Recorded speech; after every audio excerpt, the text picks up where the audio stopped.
Are you a specific denomination? I don't believe in it. Nah? I believe in the Torah, though.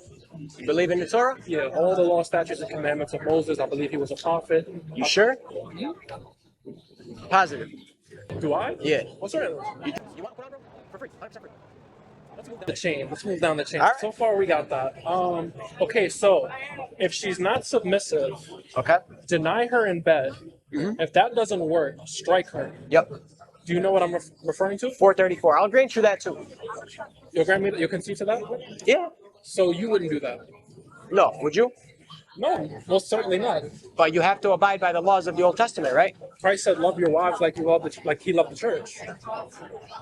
But then how do you obey the laws of the Old Testament? Well, what law says you have to strike your wife?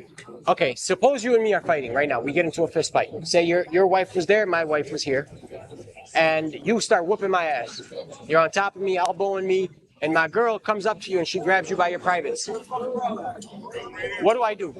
Brother, that's not the context. That's not the context. You want it? I'll give it to you. Let's get the context if that's the case. If you want to draw that Inshallah. argument, unless you really do concede. Because that's a whole different scenario. This is talking about if your wife doesn't listen, you deny her in bed and you strike her. Right here.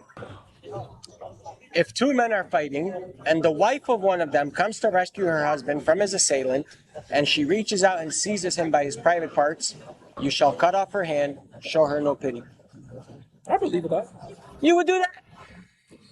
If two men are fighting and the wife of one of them comes to rescue her husband from his assailant and she reaches out and seizes him by the private parts, you shall cut off her hand, show no pity. Yeah, why not? So if your girl, your wife, saved you from me by grabbing my private parts, she just saved your life, you would chop her hand off? That's the law, isn't it? Yeah. So then why you got an issue with striking your wife? Because that's something that is justified. Because you don't that's where the life is. You feel me? Like you messing with somebody's like that's sacred to men. You know what I'm saying? Like I'm speaking as a man. I'm not speaking from scripture. But it makes more sense rather than if she's not listening to you, you're supposed to hit her.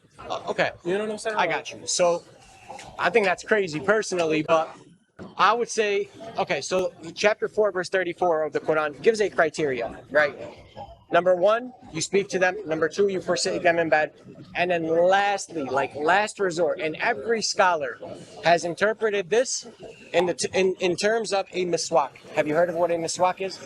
Essentially, it's like a toothbrush. Oh, yeah, miswak. Yeah, it's literally like the size of my pinky, that thick, that big, and it's like this. Like, you don't expect me to just back up and backhand you right now, right? But if I did do that, you'd be like, yo, hold up. You know, like, it's more of that. But the scholars have interpreted it as, if it gets to that point, do not bruise, do not cause any mark, and no blood. It doesn't say that, though, does it? But, so we're not Quranists. Like, we don't just take from the Quran. We take from the Prophet, and from his companions, and from the 3 generations. That's how I would explain that. Look, if I'm chopping her hand off, I mean,